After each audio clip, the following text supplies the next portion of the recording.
All right, we'll continue to keep a very close eye on that important story. Meanwhile, we're going across live to Prime Minister Narendra Modi, who is in fact launching a series of projects in the state of Assam. Let's take a listen. उसका काम हमारी ही सरकार ने तेजी से पूरा करवाया। North bank में ब्रॉड गेज रेलवे लाइन हमारी ही सरकार के आने के बाद पहुंच पाई। ब्रह्मपुत्र पर दूसरा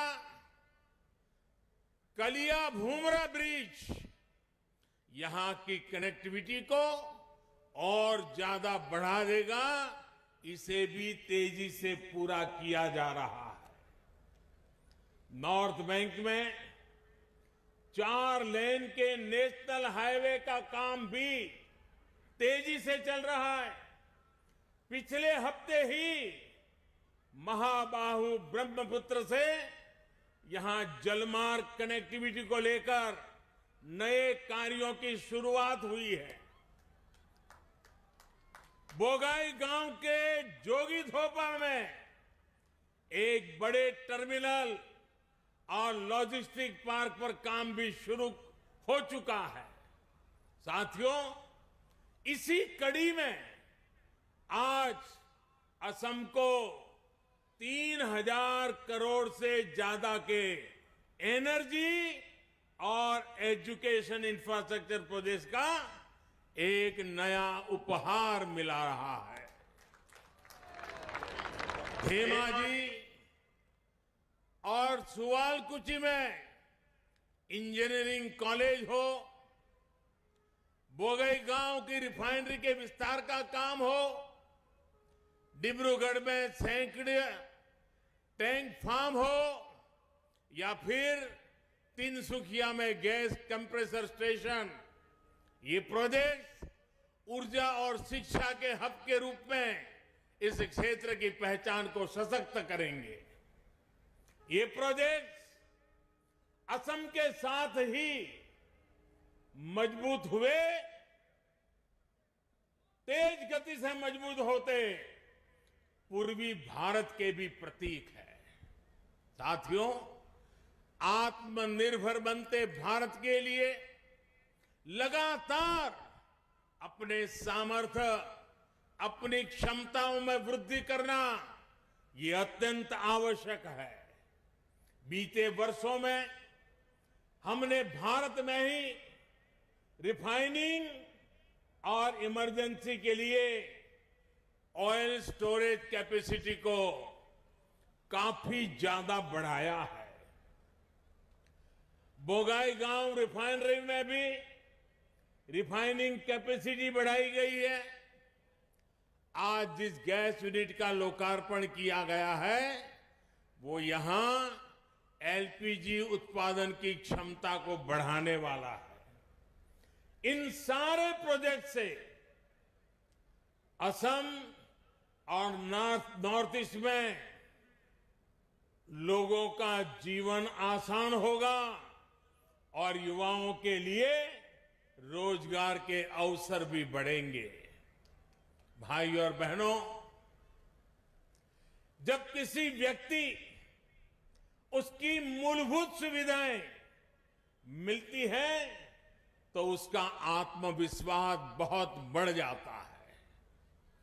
बढ़ता हुआ ये आत्मविश्वास क्षेत्र का भी विकास करता है और देश का भी विकास करता है।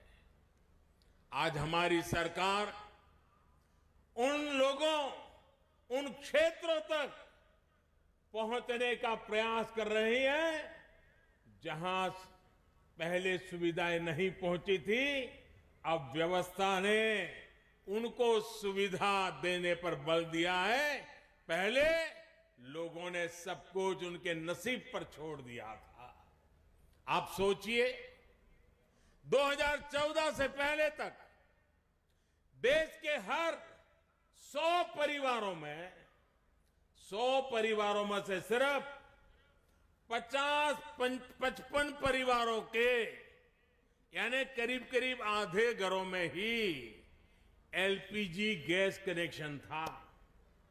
असम में तो रिफाइनरी और सुविधाओं के बावजूद भी 100 में से सिर्फ 40 परिवारों के पास ही गैस कनेक्शन उपलब्ध था। 60 लोगों के पास नहीं था। गरीब बहनों बेटियों को रसोई के धुएं और बीमारियों के जाल में रहना उनके जीवन की बहुत बड़ी मजबूरी थी। हमने उज्ज्वला योजना के माध्यम से इस स्थिति को बदल दिया है। असम में आज गैस कनेक्शन का दायरा तकरीबन करीब 100% 100% हो रहा है। यहां बोगईगांव रिफाइनरी के इर्द गिर्द के जिलों में ही 2014 के बाद 3 गुना से ज्यादा एलपीजी कनेक्शन बढ़ गए हैं। अब इस बार के केंद्रीय बजट में 1 करोड़ और गरीब बहनों को उज्ज्वला के मुफ्त एलपीजी कनेक्शन देने का प्रावधान किया गया है। साथियों, गैस कनेक्शन हो, बिजली कनेक्शन हो, खाद्य उत्पादन हो, इसमें कमी का सबसे ज्यादा नुकसान हमारे देश के गरीब को, हमारे देश के छोटे किसान को ही होता है। आजादी के दशकों बाद भी जिन 18,000 गांवों में बिजली नहीं पहुंची थी, उनमें से अधिकतर गांव असम के थे, नॉर्थ ईस्ट के थे।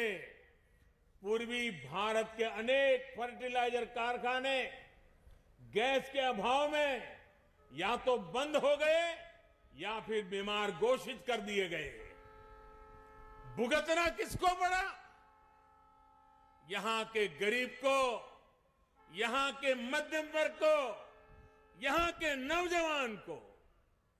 पहले की गलतियों को सुधारने के लिए उसका काम हमारी सरकार ही कर रही है।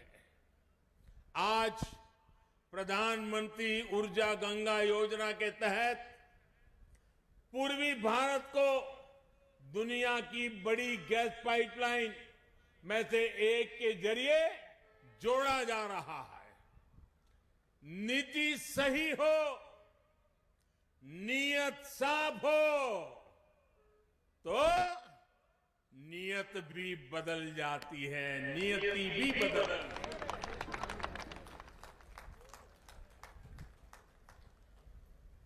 बुरी नीयत का खात्मा हो जाता है और नियति जन जन का भाग्य भी बदलती है। आज देश में जो गैस पाइपलाइन का नेटवर्क तैयार हो रहा है, देश के हर गांव तक ऑप्टिकल फाइबर बिछाया जा रहा है, हर घर जल पहुंचाने के लिए पाइप लगाया जा रहा है। ये भारत मां की गोद में ये जो सारा इंफ्रास्ट्रक्चर बिछाया जा रहा है, वो सिर्फ लोहे की पाइप या फाइबर नहीं है, ये तो भारत मां की नई भाग्य रेखाएं हैं।